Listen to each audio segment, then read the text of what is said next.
Wives, be subordinate to your husbands. Well, sorry, I had to say that because I am a husband. And I'm kind of glad that my wife is 2,500 miles away from here, visiting her dad. You know, when I say that, I know what's happening out in those pews. You get the nudge with the elbow and the side of the ribs, or you get a little smirk, or you get that glare, you know. You get that special look. And in fact, I remember a few years ago, just 2 or 3 years ago, I had to do that reading, the second reading. And Father Len said, okay, when you get to that part, I want you to take a look at your wife out there and glare at her. So, husbands, I want you to do that. Get it out of your systems. Turn to your wives, glare at her, or vice versa.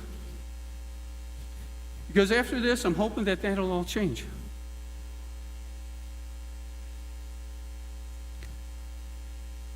Every year after this, there's probably a stimulating conversation on the way home. You know, the husbands are probably thinking, oh, I'm the superior, I'm the head of the family. What I say goes. Then the wife is always thinking, well, yeah, that's what he thinks, kind of a thing, right? But you also might think that this didn't pertain to you. Oh, I'm a kid, I'm a teenager, I'm a widower, I'm divorced. But this lesson goes beyond just a relationship between the husband and wife. We hear the word subordinate, and it kind of gets stuck in our mind, and we don't really listen to the rest of the message on that in that reading. You know, we're kind of grown up in our society when you hear that subordinate, that there's got to be a leader, somebody that's making all the calls. And when we think about those kind of things, we kind of look at something that we can relate to, like a business or a sports team or being a member in the military. But family life, community life is completely different from that. I've always had a hard time with this reading. You know, husbands love their wives. Wives be subordinate to their husbands. But then there's the other part that we kind of overlook, that gets overshadowed. And that is everyone is subordinate to each other. Now that's kind of a hard concept because when you're thinking of a subordinate, you right away think that somebody's higher or lower. And it's a difficult thing to kind of understand. Husbands, love your wives. That kind of gets me. You know, what did we get married for? You know, you meet somebody, you fall in love, you get married. It's natural progression. That's what it is. But, you know, a couple thousand years ago, this was written, it probably wasn't the way it was. You had a hierarchy. You had the husband, the wife, the child, the slave. Marriage was more of a contract. You know, maybe the husbands had to be told that they had to love their wives because if it's a contract, it's a written agreement. You know, they may have had to be married just to be part of the society. That's what the society wanted you to do.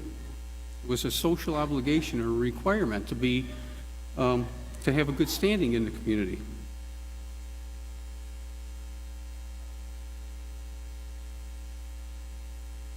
So what was proposed was a completely different concept, where the husband and wives were treated as equals in that relationship. But you don't realize that, you don't get that when you at first glance of that reading. I mean, the relationship between a husband and wife is supposed to be cohesive. It's not supposed to be a power struggle. It's not to be a competition. It's a relationship where each is supposed to help the other grow spiritually, not only just to get through the daily struggles and issues of everyday life. In marriage, the two become one.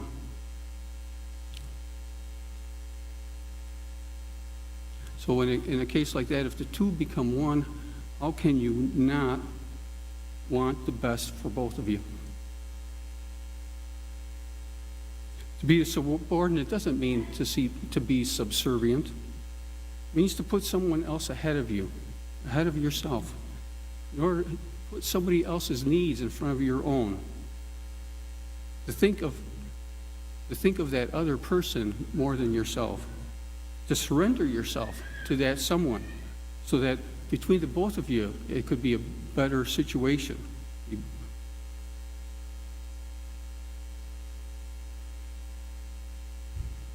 The relationship that God wants us to have between the husband and wife is just like the one He wants to have between Himself and the church. And we hear it very often, Christ is the bridegroom and the church is the bride. It's that kind of relationship that Christ is trying to achieve between Himself and the church. Relationship between a husband and wife is what He considers to be the ideal, the perfect relationship. If we start to understand the relationship between the husband and the wife, maybe we start to kind of understand the relationship that God has between He and the church. It's not an easy task to understand. It's not an easy relationship to understand. After all, who would think that the head of anything would stoop so low as to subject himself to washing the feet of his subordinates, his subjects, or to sacrifice himself on the cross? It's true submittal. It's true subordination. To offer one's life for the church, or your friends, or your spouse. In most instances, we think of Christ as in mortal terms. He gave His life up for us so that we had a chance to go to heaven. But think about it. He's God. He gave all that up for us to become mortal. A sacrifice that we're not able to be capable of doing. It's an example of selflessness. It's an example of submission. It's an example of subordination. It's an example that we're to follow our whole lives. It's not just between the husband and wife.